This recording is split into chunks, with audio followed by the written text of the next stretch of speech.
All right, good afternoon, everybody. This is Jason. I have made the short drive down to beautiful Clarksville, Tennessee, to interview, I guess you could say, a couple of the Beast Coast celebrities in the podcasting world news. Ryan might be considered a Beast Coast ambassador from a news standpoint. I'll take that. Beast Coast That's ambassador. Yeah. And I would say Jeff is too now, since Jeff has joined the team. Yeah, let's do this. Let's do it. So we're going to talk a little bit about their running. We're going to talk a little bit about the podcast and kind of what it's like to run a popular podcast and work a job and do all the fun things that we get to do in this life we live in. So everybody's got their White Claw. Yes. You cannot have a Roast. Yep. cannot have a Adventure Jogger conversation without a White Claw. Stafford's favorite flavor too, black cherry. See, it's there. It's I there. listened, and that's why I bought it. I was in the Speedway, Yeah. right? Yeah. And I'm looking at the plethora of hard seltzer flavors, I got to do this. and I'm like, I've got to get the black cherry because it's the favorite. It's funny because my wife loves the ruby grapefruit, which everyone else hates. I don't like And it so either. that's all we have at our house. So last time Jeff was over, like 2 days ago, you just got stuck with beer because all there was Yeah. left was ruby No grapefruit. Like, no. No, We'll just pass can't on do ruby it. grapefruit. Just have to pass. Hard pass, right? No. Right. Exactly. Oh, goodness.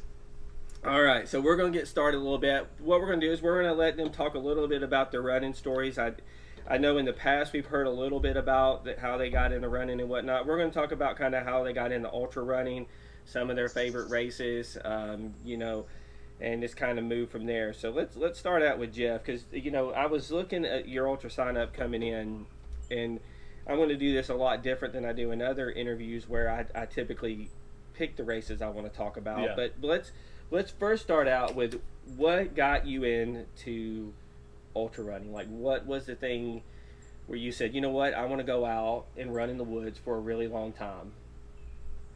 Well, I'll tell you, this guy is part of it, but I'll get to that in a moment. It started in about 2014 when I started back running, I should say. I had to run in the military for years and years and years, and you learn to hate and dislike that because it's at a pace that everyone has to run at.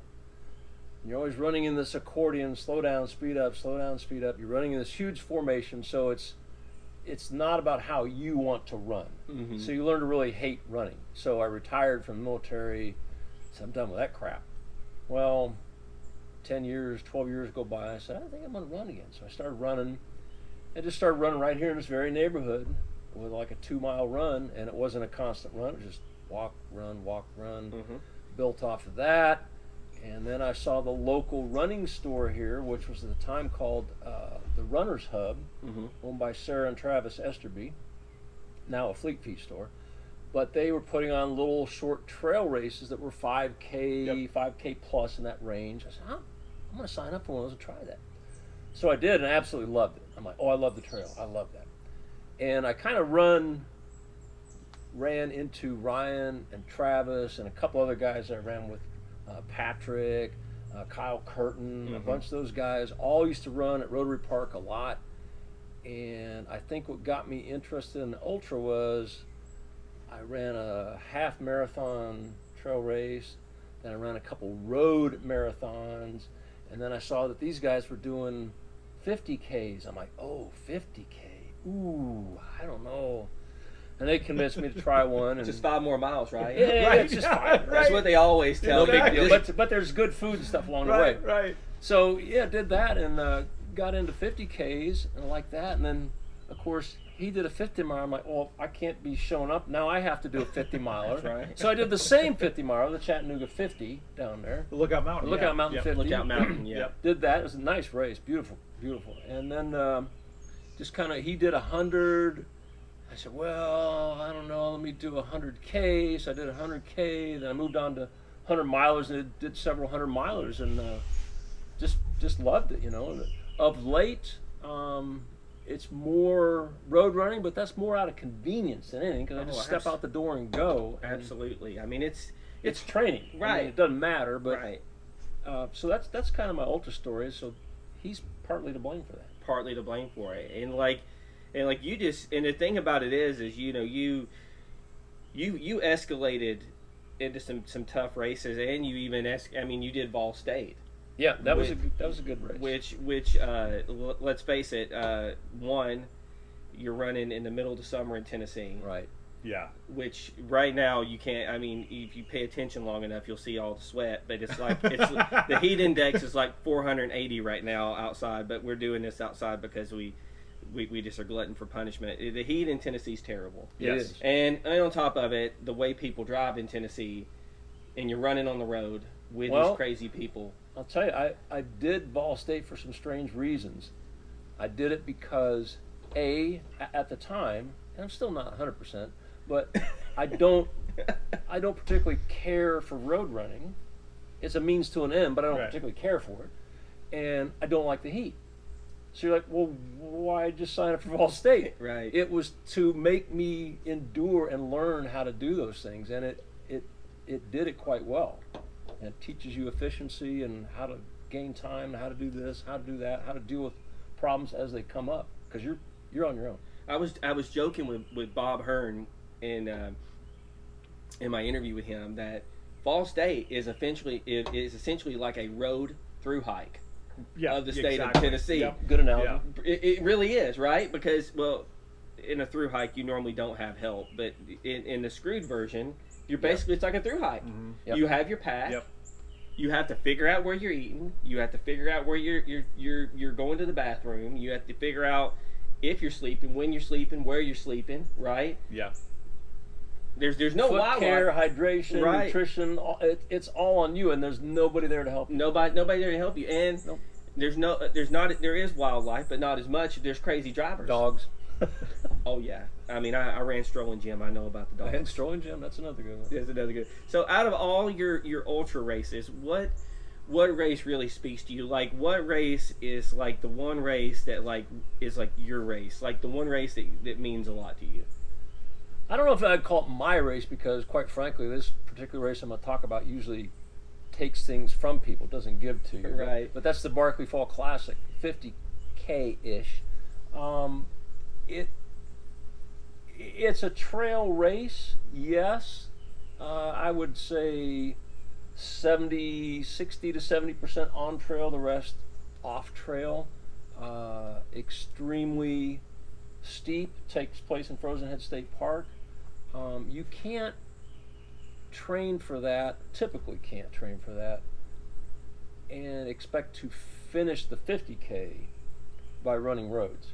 You have got to get out on steep technical stuff, and you have to force yourself to run. When any other trail race or training run, you go, okay, I'm just going to power hike this. Now, it's not to say you can't run all the uphills there, but those that are shallow enough, or you definitely have to, and the flats and the downhills, if you're not running them, there's a good likelihood you will not finish that 50K race. You might get a marathon finish, but you won't finish the 50K race. So with saying that, knowing where you live, how did you train for something like that? Well, we have whopping 100, maybe 200-foot hills here max. So what that involved for me for that particular race is I would go to Frozen Head on average couple times a month. Now that's a 3.5 hour drive just to go there, go on a 5 to 8 hour training run, and then drive 3.5 hours back home. So it makes for a long day, but I did that, and I did a lot of treadmill uphill power hiking. A lot of it. Jeff's kids are all grown up, by the way. I want to point that out. Yeah. He's got 10 grandkids. No babies here. But all of his kids are grown up, so he can go ahead and just take off. So he can take off. Exactly. Yeah. Yeah, I've got two 16-year-olds left at home. Oh, good Lord. The twins? No, one of them is my adopted daughter, Okay. and then one of them is my biological daughter, and then I got two grown kids. So we are almost at the You're almost there. Almost. We're almost. But right now, the auto insurance company is going. Yeah. Yeah. We got this boy. Oh yeah. He's over a barrel now. I would like to brag. I have successfully taught 4 girls how to drive and pass their driver's license test on the first time. Is that not the greatest feeling as a dad? By It the is, way, it is. When you send your kids to like some fancy driver school, you pay $350 and some instructor instructs them. You're not invested like you are when you're the one when dad's driving school, Mm-hmm. and then you take. I was more nervous when my daughter took her driver's test because I've got a 19-year-old, a 16-year-old, and a 15-year-old, and so when my oldest Ava took her driver's test, I was more nervous than she was. Because it was my reputation as a driver on the line. His dad's driving school. Right. So, I know. Yeah. When my first one took it, I was like that. Right. Mm-hmm. And so when the second one took it, I was a little nervous, and so so I took my one daughter, and then my other daughter's mother was the one who took her. Yeah. But so anyway, so the one that I took, I was with my wife went with me, and she was like, you could tell she was nervous, and I'm like all sitting back like this, you know. I'm like Been there, done relaxed, that. you know. I'm like relaxed and everything, and I'm like, she's got it. Yeah. I think because these driving tests are nothing like it was when we took it. Oh God, You no had parallel parking. There's no parallel Yeah. parking. What? There isn't any. What? No. No. And they only That make explains a lot of problems on the road today, right and now. they only make you drive like 2 miles up the road, and then you turn around and come back. Yep. She was gone not even 10 minutes. So there's no interstate driving? No. There's no... 15 minutes. No. Yeah. 15 minutes. Back when Explains- Jeff took his driver's test, they had to take the car apart and put it back together before they could pass. Then go drive. And then go drive. Yeah, That's they're amazing. wrenching up the the head gasket or whatever. That's awesome. You know? That's Yeah. awesome. Muffler bearings. Buffalo Berries. Well, and you know what's funny about the Barkley Fall Classic is I've heard a lot of people talk about that race. Like, and I've never ran it. I've danced around it. I've ran a bunch of other races. Go do it. Go do it. I need to. It's one of the races like the Flying Monkey. I put it off long enough. I think this year I'm finally going to sign up for the Flying Monkey Marathon because that's such a fun. It's just a great race, and it's like BFC. But anyway, I hear a lot about just that race and about how it's just such a good race. It's challenging and it's well put on, and it's just it's well run. It's you know, and so that's really cool to hear. So Ryan, moving on to you, ultra running. How did you start? I started like a lot of people. I think it was early to mid 30s. You know, because when you're in high school, when you're young, you know, Ain't nobody got time for that. Right, but all you have to do to stay in shape is walk and get the mail. You know, like you're like for my metabolism. Right, my metabolism was so crazy that I was pretty thin all through my life, 18 and early 20s as well. Sure. And then, you know, I got married, had kids, and then I did nothing. And so mid 30s, I'm like, oh, good Lord. I one day, I don't know what it was. I maybe stepped on the scale or looked in the mirror or something. I'm like, this is not how I picture myself in my head. This is not right. Right. I put on a lot of weight, and so I'm like, okay. In high school, I was a sprinter, but there's no sprinting for adults outside the Olympics. I mean, unless you're being chased by somebody. Right, exactly, right? And so I'm like, I'm going to try this distance running thing. And it started off as my brother was doing triathlons at the time. And he's like, just try a sprint level triathlon. And I'm like, oh, okay, all right, I'll try that. I didn't like swimming. The bike, they give you these little tiny seats that are about the size of this White Claw can. And after about... But narrower. Right, in about 20 minutes, your testicles are so numb. If you have any plans of having more children, they're done at that point. Yeah, It's horrible. And so, but I love the running. I absolutely love the running portion of that training. And so I did the sprint level triathlon, and it was great. But I'm like, you know what? I'm done with the swimming and the biking. I'm going to see how far this running thing can go. And so I'd done, you know, the half marathon. Yep. And I remember I was at a marathon in Nashville, and it's a great marathon. It's called the Greenway Marathon in Nashville, and it's like $30. You know, you get Grassroots. Yeah, it's real grassroots. Yeah. It's the DePaulis's run it, and it's so old school. It was so much fun. I love doing it. One of the couples, there were some marathon maniacs there, and they were talking about a race that they had done before the last race that they did before the Greenway Marathon was this race called the Savage Gulf Marathon in Middle Tennessee, up in the Savage Gulf region, and they were talking about, okay, you have to cross streams and swinging bridges and jump over boulders. They got big rocks. Yeah, and they said that was the only race they've ever been pulled from the course because it was so hard. And I remember just putting that. I was eavesdropping. He's like, it's a marathon. How tough can it be? Right. How hard can it be? And so I just put that in the back of my head, and I remember finishing that road marathon and going like, this trail world's kind of neat. And so I looked up that race and signed up for the next year's race, and that was the whole goal was to do this trail race. And so we're starting to run on trails, and all of a sudden you get the Dean Karnazes book because someone recommends it online. And you read that and you go like, oh my God, there's this whole world. Or you're reading Chi Running. Right. Or, yeah. Oh yeah, I have that too at home. But yeah, so I was reading these books and doing a lot of trail running, and then doing the Savage Gulf Trail Marathon, which interestingly enough, a friend of mine said, hey, the guy who owns the local running store, he's a Green Beret. He likes to do trail running. Talk to him, maybe he'd want to do it with you. And so I went to the local running store and I talked to the owner, Travis, and I said, hey, I've come to the group runs a lot, and hey, you ever heard of the Savage Gulf Trail Marathon? He's like, yeah, I'm in it. Let's go ahead and do it together. We started training together, and we started, the friendship was formed out of that, and we went to the race together. He finished 2.5 hours ahead of me. And I remember him telling me that he was, sitting down having a burger or whatever and talking to the other finishers, and someone said, hey, what are you sticking around for? He's like, well, my buddy Ryan's out there running still, and he's like, this is his first trail race. This is his first trail race ever. And they're like, oh, dude, you're going to be here for a very, very long time. And he said, as soon as they said, you're going to be here for a very long time, then he saw me running up to the finish line. And so it was just, that to me, it was an adventure.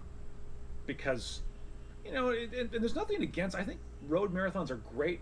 People accomplish wonderful things that they never thought they'd be able to do. Right, absolutely. But I think the trail offers this interesting adventure, and just you're out by yourself for a very long time, and there's nobody. There's Could not be a whole hours. Lot, right. There's not a whole lot of people around you. No, there's not. And if you do see somebody, you'll pass them. They'll pass you or whatever, and so you spend a lot of time in your own head.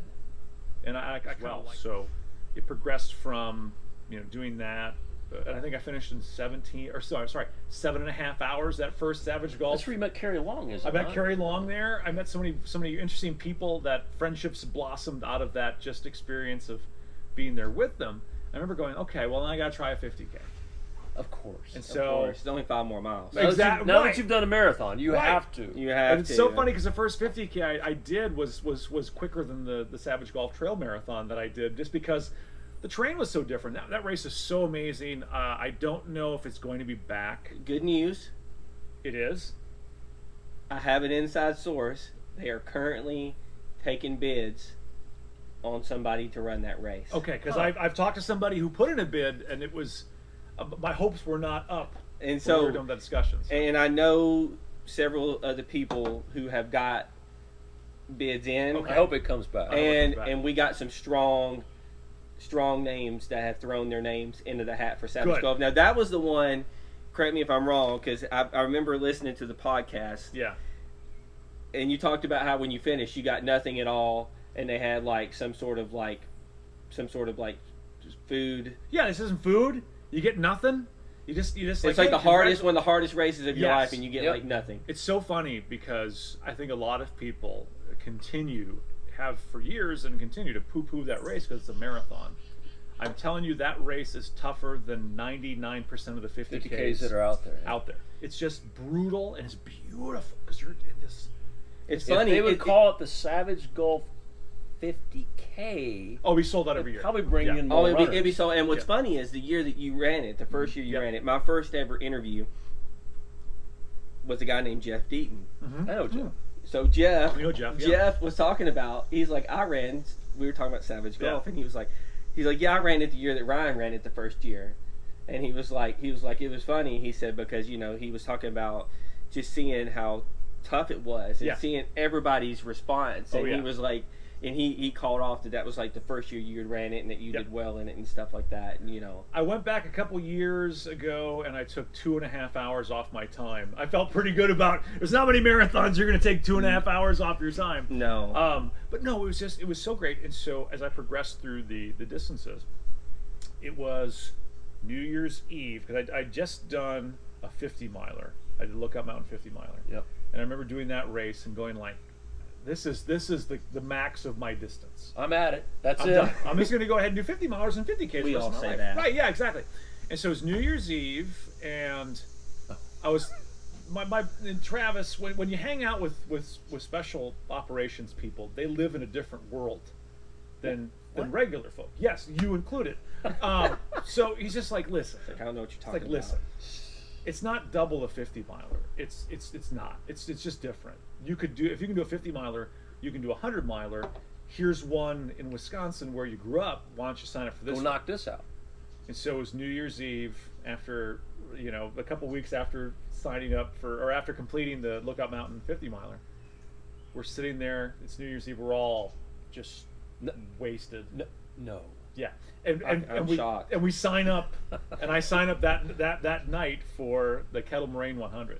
Oh, wow. And so it was a process, and it was a lot of fun. It was really cool experience to kind of just I just over eavesdropping on this Marathon Maniacs couple at this road marathon, and then that leads to It started it all, right? yeah, exactly. Yep. It's always like, you know, you hook up with some people Mm-hmm. who ultimately help you start to make bad choices in your Yeah, life. exactly. Yes, exactly. Exactly. And so out of all your races, what is your favorite race? My favorite, I've got two favorites, but one I'll give you just one. The Superior 100. You were going to say that one. Well, it is. I love the podcast where you went over the Superior Oh. 100s. It was fantastic. It's beautiful. It's ridiculously beautiful, and it's an incredibly. Yeah, you had a great race up there. It's a really brutal race, but it's so old school. You know, they give you a hoodie when you finish with your name on it, and then a star every year you finish. And you've got people like at 20 stars on their hoodie. They go back every Good single Lord. year because it's so beautiful. But it was so much fun because Jeff was there, Yeah, our friend Jen was there, my son was there, and my dad was there. And so my dad's not a runner, so he was kind of the crew chief. We backup crew chief to Jeff, right? And the last 30 miles of that race, Jeff and I ran together because he was pacing me. I got to tell you, before you go any further, I got to tell you, he was probably in the best ultra shape of his life Oh, for during sure, that yeah. race because he was power hiking up hills, and it was hard for me to keep up. It Jeff just hard was for me to keep limping up. at the end too, which was great. But the best serious. part, It's great. the best part about it though was we were making one of the final big climbs, and at the last, I think it's the last 7 miles or so, you can have as many pacers as you want. And so I've had Jeff for the last 20 some miles. My son, who was Cohen comes in. probably 13 at the time, He's like, you know, he was all ready to go. And so, you know, we make this climb, this beautiful big climb. We're just see Lake Superior and everything. get And to the top before right, sunrise. I've got Jeff there. I've got my son there, and it was just that to me. The race is beautiful. The race is incredibly well run. John Stewart-Camp is a great RD, but just that was, you know, 3 generations of my family experiencing that together, and it was just I can't. Yeah. I don't know if I think that might be one of the highlights of my life. They say your life flashes before you. When you Right. die, you get the highlight reel. Right. That's going to be on the highlight reel just because of maybe not so much where I placed or my time, but Is just pooping your pants in that reel? I hope so. I would think it would I be hope in so. there. It's got to be. But yes, that would be definitely my favorite. I'd like to go back someday and try it again. This sounds like a great race. I mean, I remember you running through that story on the podcast, Mm-hmm. and I remember listening to it, And I remember I was glued to like listening to every Yeah. minute of what you were talking about, like how everything went, and it was really Yeah. good.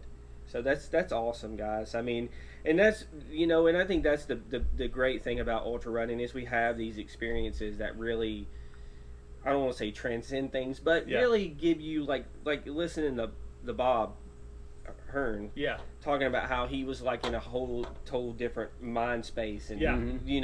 he was like a freaking damn metronome. Yep. At Ball State, just like ticking off miles. Yeah. But that's how you were kind of at Superior. You were just having like a great race.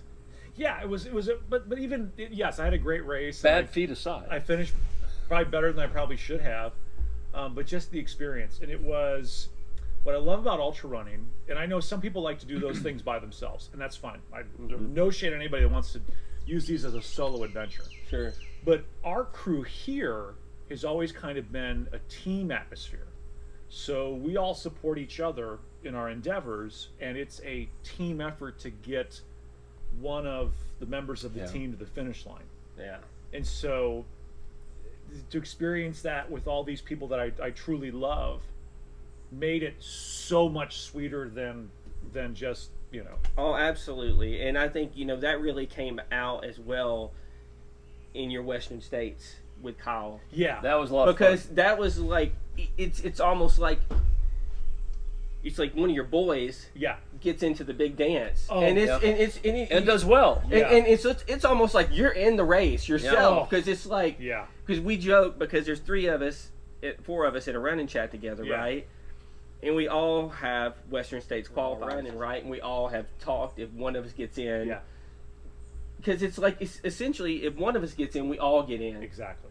Yep. It's quite the experience. And this is the second time I've crewed and paced at Western States. Travis, the Green Beret I told you all about earlier, he got in I want to say 15 or 16. 14 or 15, somewhere in there, yeah. He got in and was able to experience it that way. And he finished 23 hours and change. So, it was a great experience. Travis tends to shit the bed at about 100K. Multiple races we've had that. That's just But the way it he is. still had a great race. So going back, but the difference is you've got a runner in Kyle who's so funny because Kyle we met because he served at Fort Campbell with Jeff same Soldier unit at I the did, yeah. 160th. He was a support guy.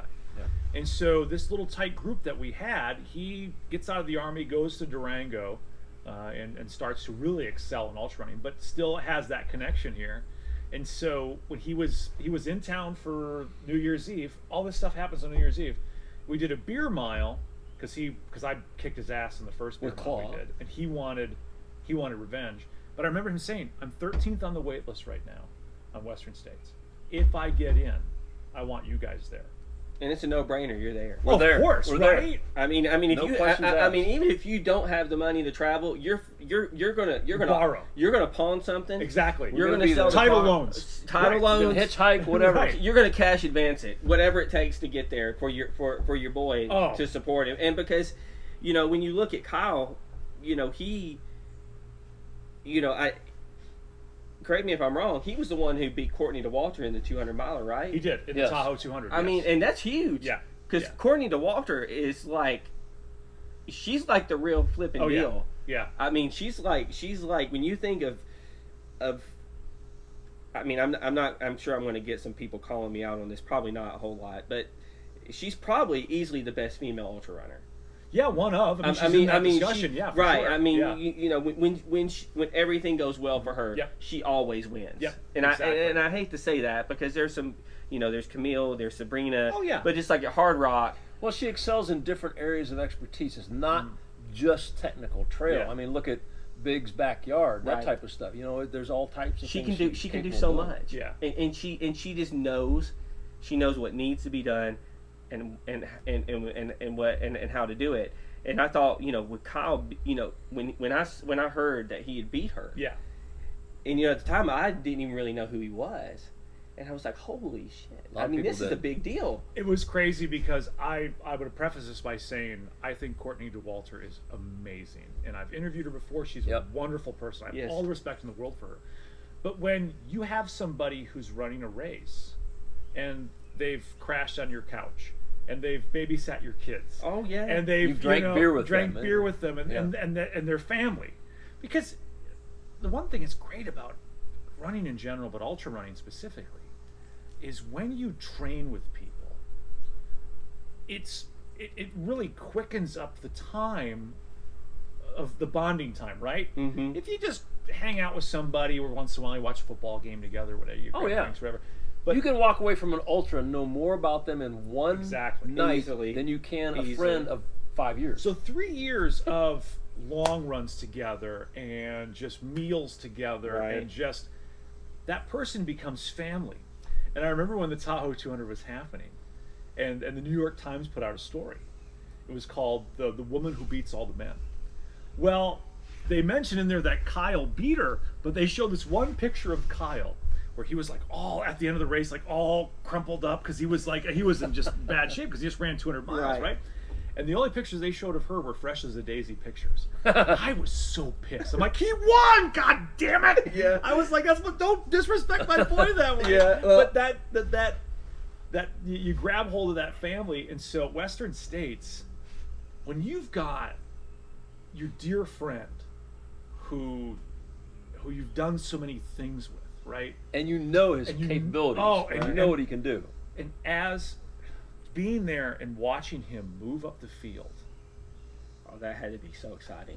it was. I mean, it was a just blast.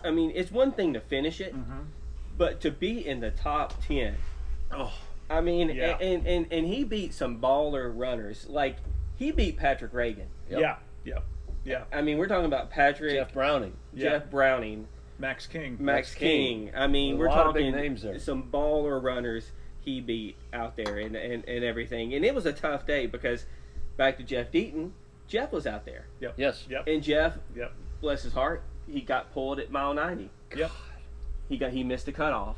Oh man. And I mean, that has to be terrible. I know he's probably still kicking himself over that. But you know, I texted him afterwards and I was like, how you did great, man. But he probably wouldn't trade the experience. No, for he anything. wouldn't. No, he wouldn't. And Yeah. he came back to me and he said, Jason, he said I gave it my all. Yeah. He said, Yeah. he said I had a little bit of trouble with the The heat. The heat was pretty brutal. with the heat, and it's getting used to the altitude. Yeah. Yeah. And that ultimately took him down. So I mean, just great stuff. So I think what we're going to do is we're going to take a break real quick. Let us refresh, and then we'll be back. All right, we are back after a quick break.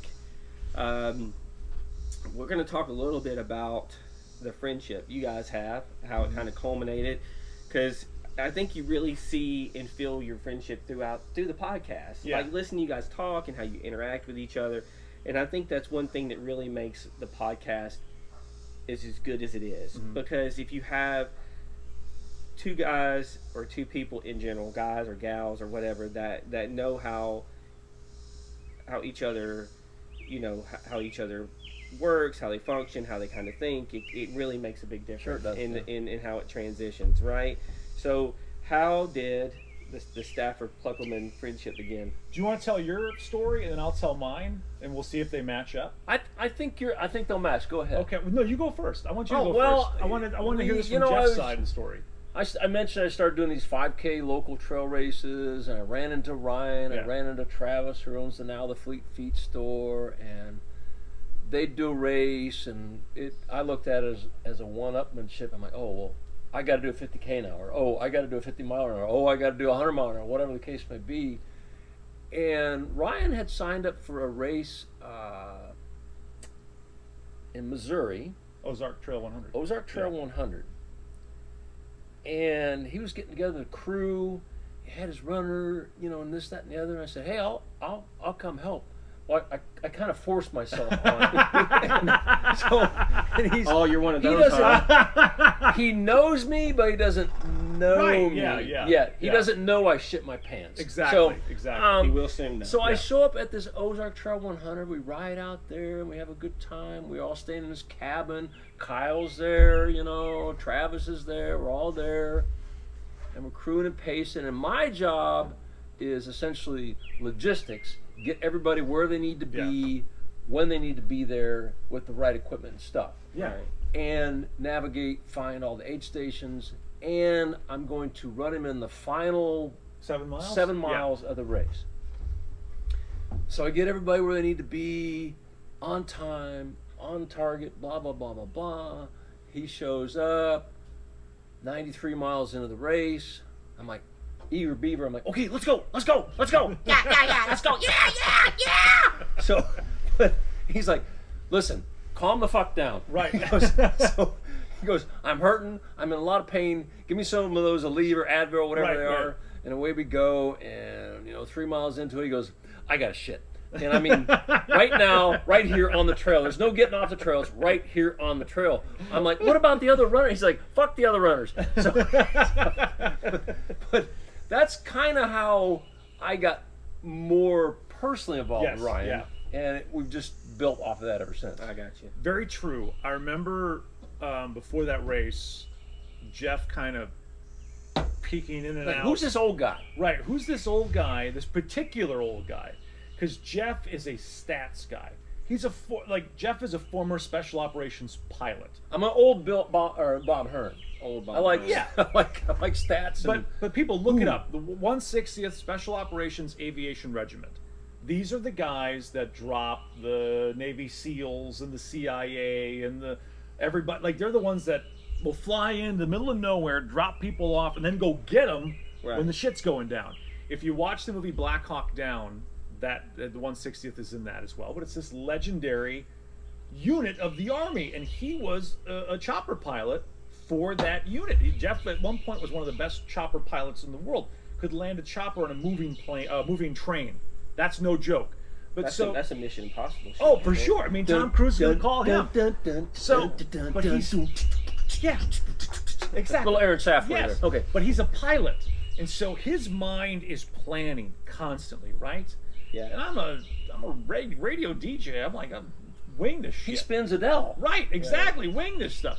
And so Jeff invites himself onto this crew for Ozarks. And I'm like, well, we got enough room. Right? We got enough room in the minivan. What can it hurt? Right. We got enough room at the cabin. This will be fine. We'll have someone extra. And so all of a sudden I'm getting these messages like, hey, I downloaded a topographical map of the course. What I really feel is these are the hard. I'm like, what the? Where the? I have all the GPS coordinates of all the aid stations.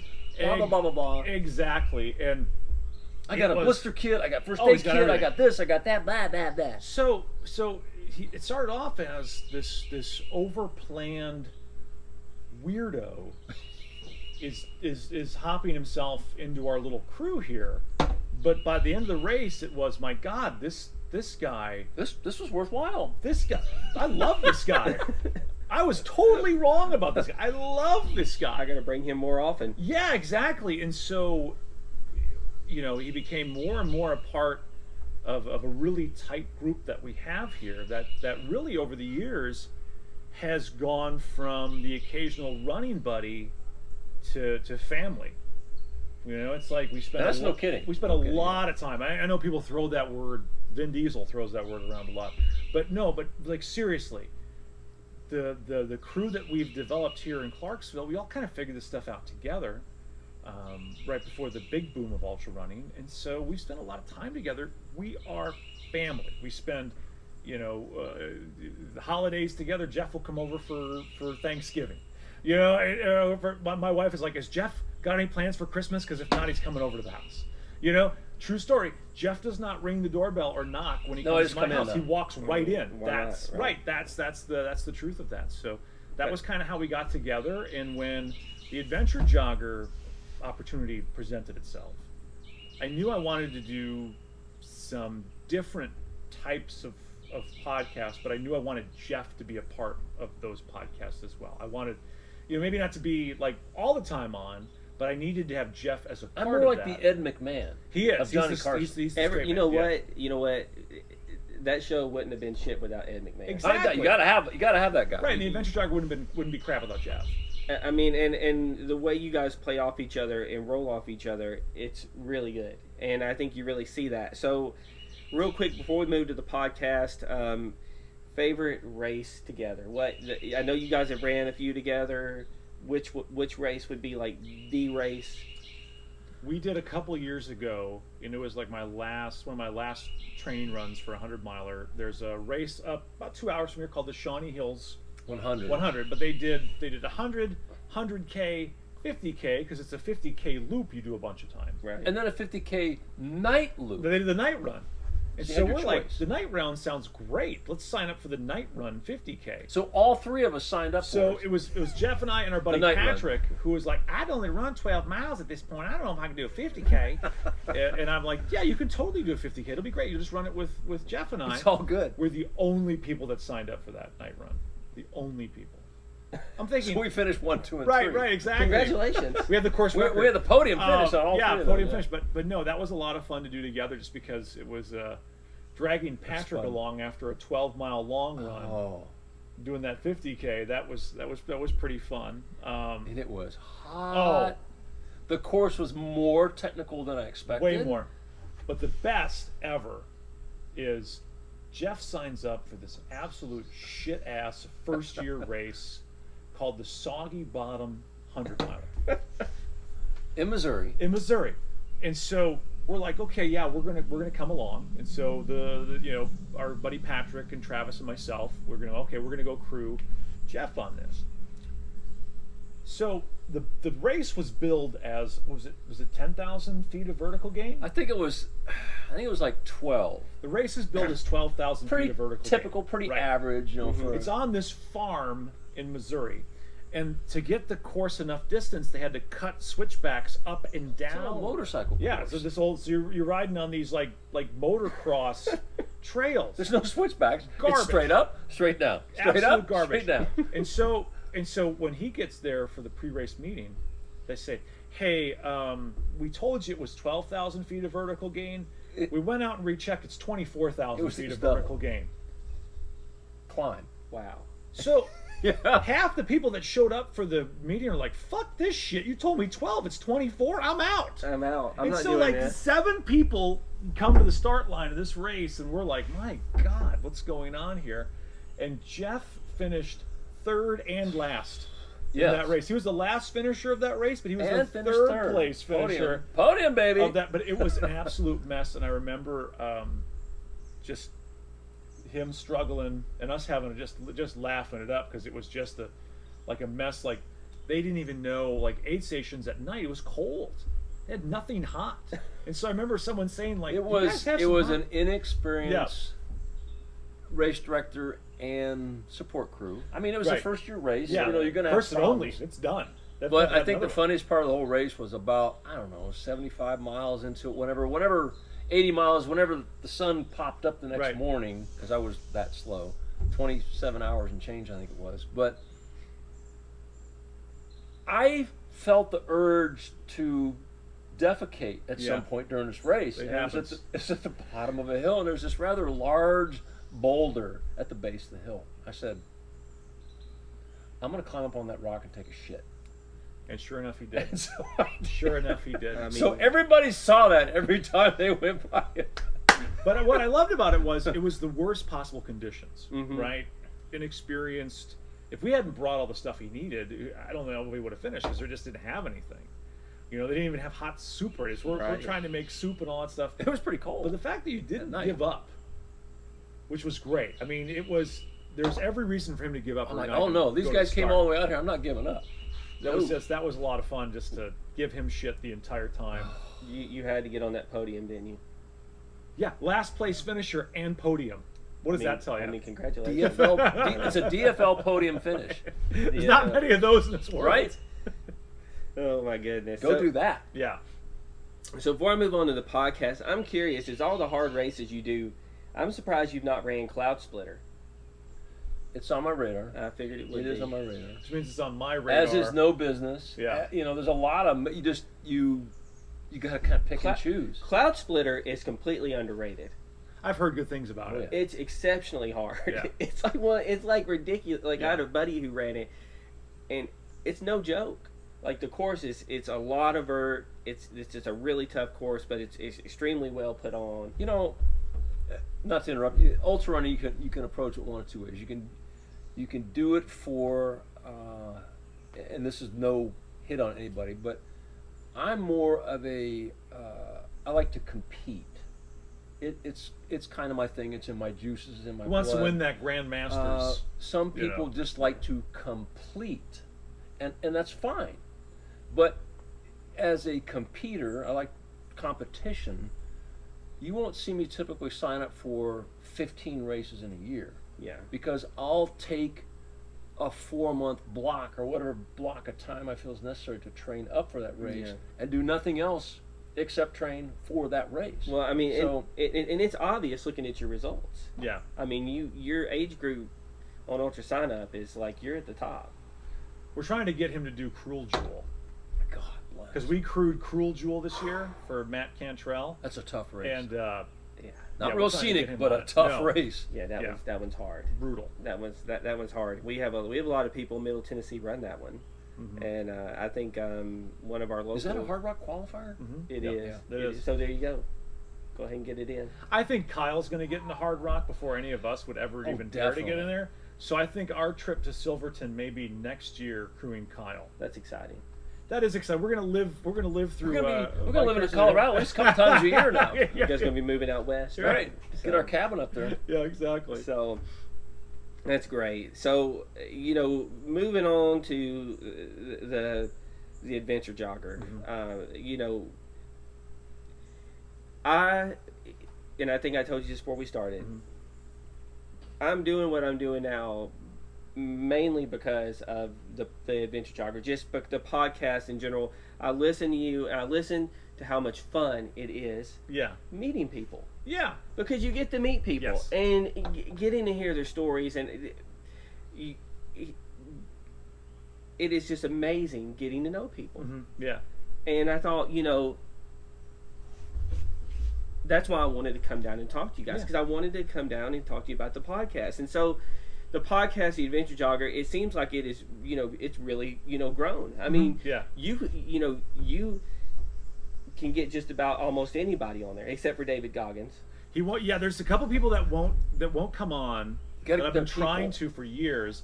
David Goggins is one of them. And it's actually kind of funny because Travis Esterby, we were talking about, he's a Green Beret. He went through Delta Force selection Selection. with David Goggins. And so if you read David Goggins' last book, which he did was like, oh God, what's the last book he called? It was like, I'm So Tough, or whatever it is. The one where he's on the cover. Stay hard! Yeah, Stay Hard. The one where he's in his Navy dress uniform. In that book, he mentions a guy named T. Well, that is Travis. That's Travis, right? And so, Travis would always say, like, hey, do you want me to just call him and be like, hey, dude, come on my buddy's podcast? I'm like, I'll try and get... I don't know. And here's the thing. I don't know if David Goggins' brand is compatible with our podcast.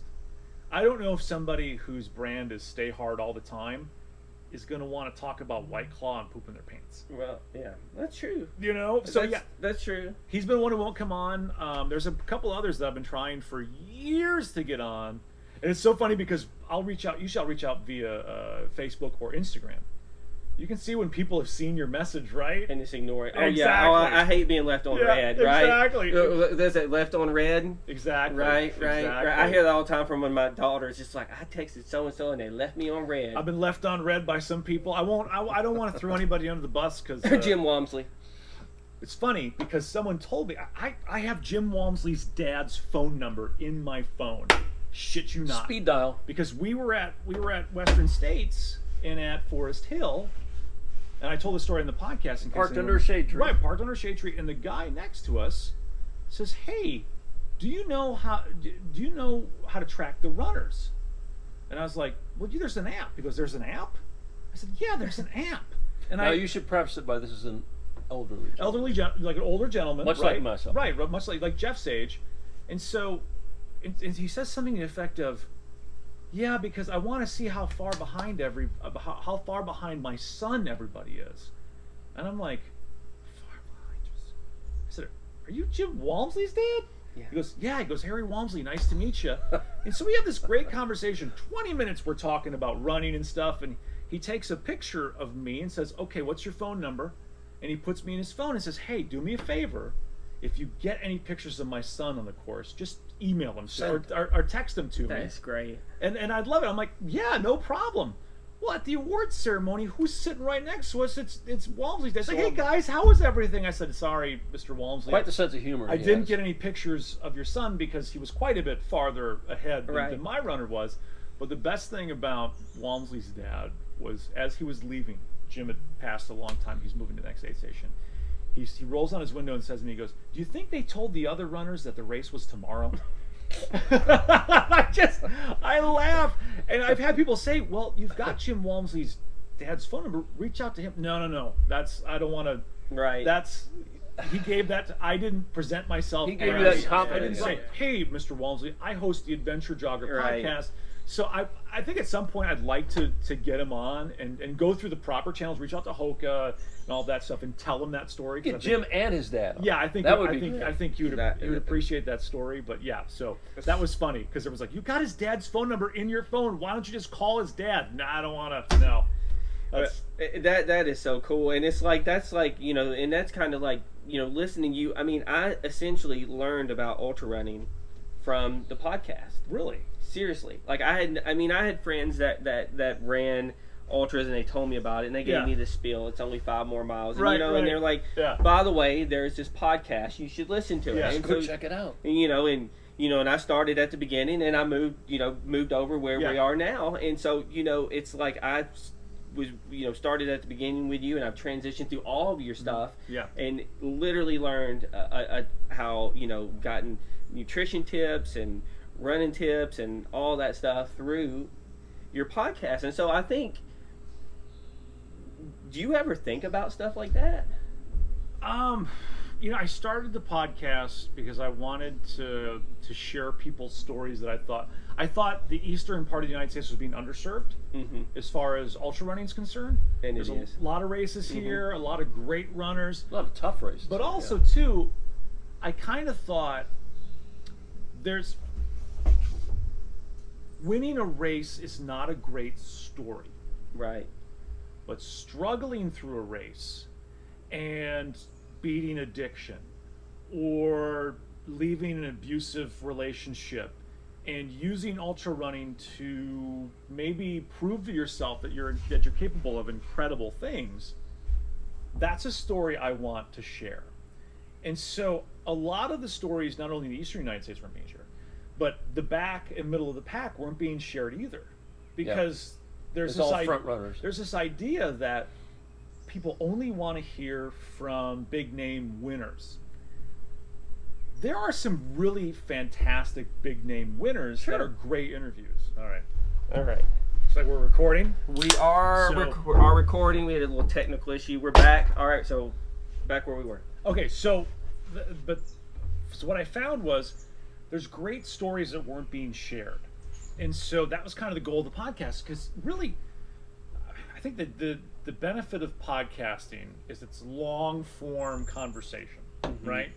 And so finding those people that have incredible stories to share, that's the win. That's the goal of the podcast, to find dynamic personalities with really compelling stories. Right. And I've been able to find some really good ones, and some people that I've met some really wonderful people that have become friends, and you interview them once or twice, and then it gets a little bigger than that. But you asked me about thinking about people listening to it while they're running, and every time someone does say something, like they'll reach out, or I'll see them at a race or something, and they'll say, I love it, the podcast got me through this, or I look forward to it every week because it's a part of my long runs. I take you guys along with me. It means everything. Yeah, that's kind of kind of interesting, Mike. Yeah. I like the quiet in my head when I run, but that's just me. Well, you don't want to hear yourself. That's right. No, you don't. But just it is a privilege and an honor that people go through the process of, because I work in radio. That's just turning on your car, right? Right. Podcasting requires you to do a little bit more. You got to go find it and download it, and that sort of thing. And so the fact that people go through the effort of finding it, grabbing it, and then hitting play while they run, right? It means it's crazy. It's awesome. I should add that Ryan, podcast, this this is what he does for a living. He's a radio person. Yeah. I could say DJ, but Yeah. he's moved up into management. He knows how to do all these things. It's natural to him. Talking is his profession. Mm-hmm. So it I'm not going to say it's easy, but he knows how to keep a conversation rolling. So with that being said, what is the biggest challenge? The biggest challenge, okay, I have to force myself to get outside of my group comfort zone, right? And so I find these people that I really, really enjoy and really, really love talking to. So I will tend to fall back on those people. But not everybody wants to hear that. Exactly. Like nobody, like there's certain people, they're one story and done, but I love them so much. I want story Right, you number want to keep two. hearing them again. Exactly. So to make sure that I'm looking for those compelling stories and being on the lookout for someone that could be an interesting interview. I like to make sure that there's equal representation. I've been called out a couple times on it being kind of a sausage fest for a couple weeks in a row, and Right. I apologize. That's something I need to get better at doing, is making sure that I'm representing equally between men and women and sharing those stories out there. I just find somebody that I'm like, oh my God, that's fantastic, and I reach out and then they respond. You go with that, yeah. Right. You know, and Right. so I go with who responds, and sometimes I don't get a response. So if you do message me and say interview this person, if I haven't, it's because they haven't wanted to. Right, and I think that's the really hard thing is, when I started doing this, and I'm still very much new into it all, messaging somebody out of the clear blue air, like, you don't know who I am. Right. We've got a bunch of mutual friends, Yep. However, that doesn't mean jack shit, Exactly. because we're all friends when we're ultra runners, right? Right. Will you sit down and talk to me? And for the most part, it's crazy how many people are willing to sit down Yes. and like to talk about who they are and what they represent and their journeys through running and stuff, and just It's funny because we've had some people in Studio B and in the house here that have said, yeah, oh, come on, I don't really have much of a story to tell. I'm kind of shy. And by the end of the podcast, usually by the middle of the podcast, Right. you can't shut them up. Like, oh, I thought you were shy. It's like, got it, okay. I always love when we have a guest on and they have an idea of where they want the podcast to go, but it goes in an entirely different direction. And there's some great stories being dragged out of that. Like John Harden and the male model. Yeah. It's like, whoa, hold on, we got to talk about Yeah. this. right, and of course, you can look at John Harden and tell that he was a male model. That dude's ridiculous looking. Yeah, he's yeah. I feel bad standing next to him. Like, get away. I'd almost proposition him. It's like, I think any of the Sorry, three John. of us would, probably proposition him. But Yeah. he's amazing, and he runs such high quality races. Yeah, he does. Easily one of the best race directors in the state of Tennessee. Yeah, I agreed. mean, he's top notch. So, and I think that's cool hearing you say that, because a lot of times we do like to fall back on this, get to our comfort level, Right. And not talk to people, or trying to reach out and to deal with folks that we're not used to dealing with. And I think that's really, really cool. So I was in an interview with a different host, with a different guest who was on your show. Yeah, And yeah. he said, Ryan does a great job of pulling out great stories. yep. How, and I just, and it's funny because I, just recently listened to the Aaron Sapp. Yeah. And it felt like you said like 10 words. It was literally like you just said, Well, now well, Aaron is a talker, Right. so Yeah. right, and it's just like you said, hello, this is Ryan and Jeff with the Adventure Jogger. Yeah. This is Aaron Sapp, and Aaron just was like, all right, shut the hell up. Let me I go got here. this. Right, exactly. Yeah. This yeah, is the Aaron yeah. Sapp podcast Right. now, Right. and he just went to town. But it's not just him; it's others. And you use Aaron because he was the last Yeah, one I yep. listened to recently. You just have a unique ability to get people to talk, and so, like, do you feel like that's something that it's just natural for you, or do you feel like that's something that you can just like a skill set you've learned over the years? Or? Were you that were in high school with girls? No. That's what I thought. Exactly. Just turn around, walk away. Exactly. my goal when I start every podcast, and whether it's someone I've interviewed a bunch of times or for the first time, I try to look at each guest and treat them as a dear friend that I've had for a very long time. How would I treat someone that I've known for a very long time? Even though I've never interviewed, for example, this person before, I'm going to give them the kindness and the respect of a dear friend that I've had for a very long time. And so what can I do to, and especially, and what I find too, especially with a lot of the more elite runners, they've been asked 10 questions essentially 1,000 times. And I think when you don't ask them those 10 questions, they're like, oh, what?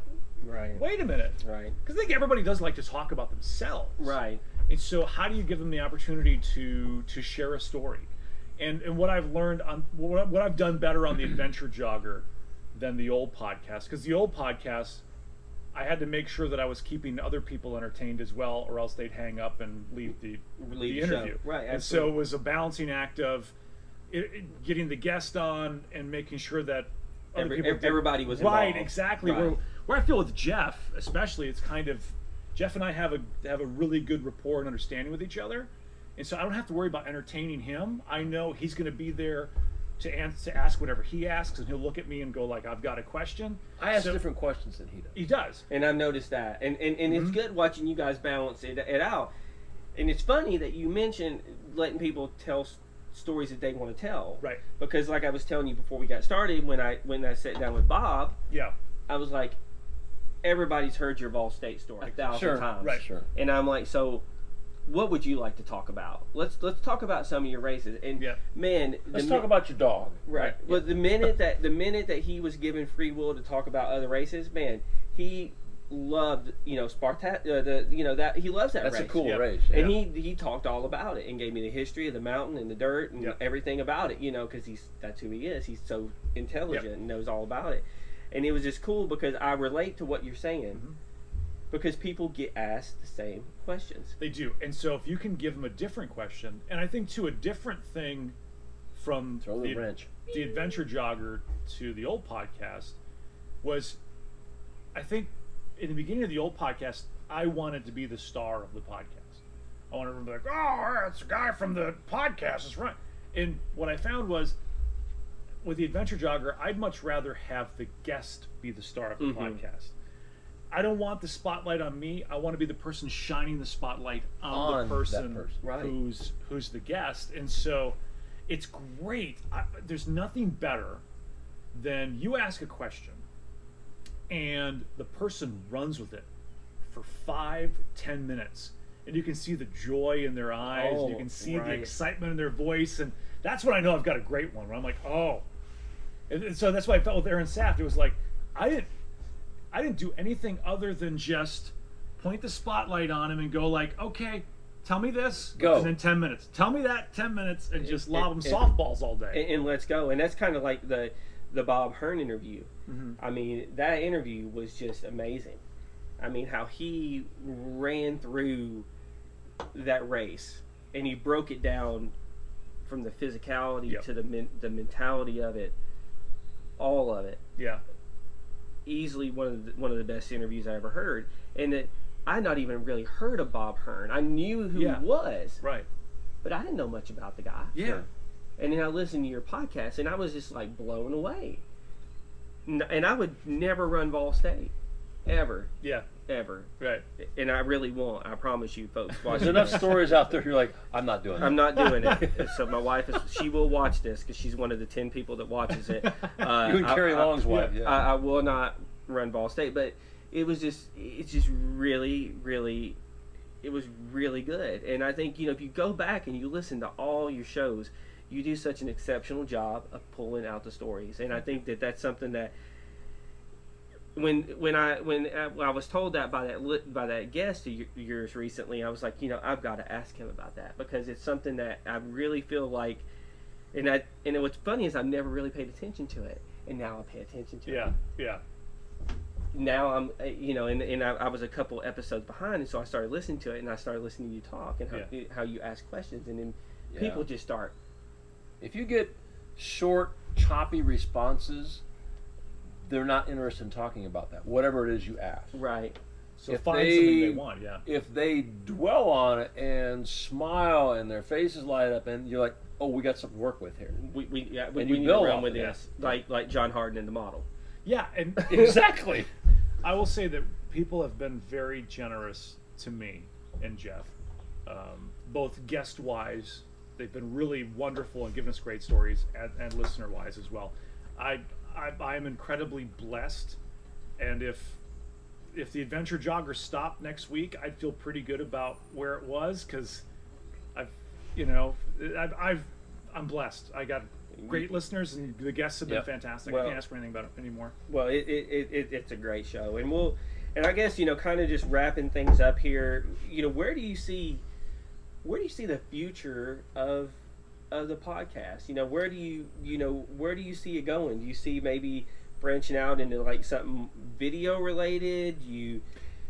Kind of where do you see it going? You go with it. Yeah, we've been wanting to go with video for a while. It's just been, the issue is, with COVID and that's starting to wind down, which is great, which means I think we'll have some opportunities for I'd like to have more in person. We'd like to do some Interviews, semi-live videos, stuff, some live stuff. with video. Yeah. You would be surprised how many people will do will meet you. Right. I mean, I've been doing this for just several months, right? Yeah. And the first thing I say is, this is not a podcast. Right. You're going to meet me somewhere. Right. And I don't want to be a creeper. So Yeah. I'm like, we'll meet in a public place. You can pick it.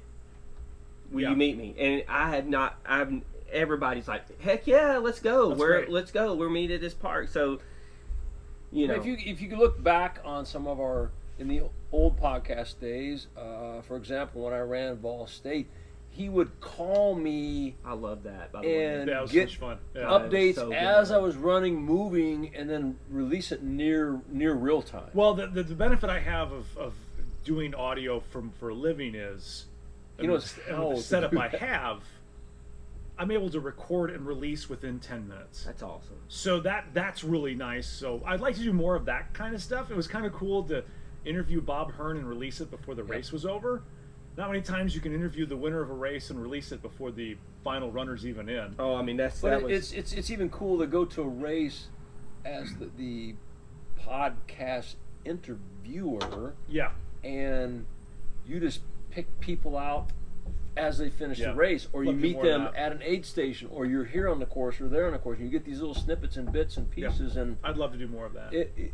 that. I mean, we can't go everywhere, obviously, but Right. you can certainly cover Yeah. a local No, area. and the thing about it is like my thought process is what I'm trying to do here is I'm trying to make it out the races. I went to the Becca Jones's race and did Sure. some video there, Yep. and I literally interviewed her and John Cox right Yeah. there It's great. in the middle of the race, Yep. and put it into a news segment. So I was just curious if if you guys are looking to branch out at that, because you guys have such a great thing going. So that's definitely Thank cool. you. It all comes. I mean, it comes down to available time. Is It what does. It comes down to. I had a lot of goals and a lot of ideas for Western States, and I had all my recording gear with me. And as we were at the race, I kind of realized, you know what, this is Kyle's day. Yeah. Let's focus on so Kyle. it was kind of like I would feel bad about breaking off and be like, oh, let me talk to so and so over here. Here's Right, Max you know? King. But definitely, Right, Kyle's over here dying. You're like, Exactly. hold on, Hang Kyle. hold on, one Hold on. second. Hold on, Kyle. But that's definitely the goal, to branch out and do more. But I think there's so many stories and so many runners' stories that haven't been shared yet.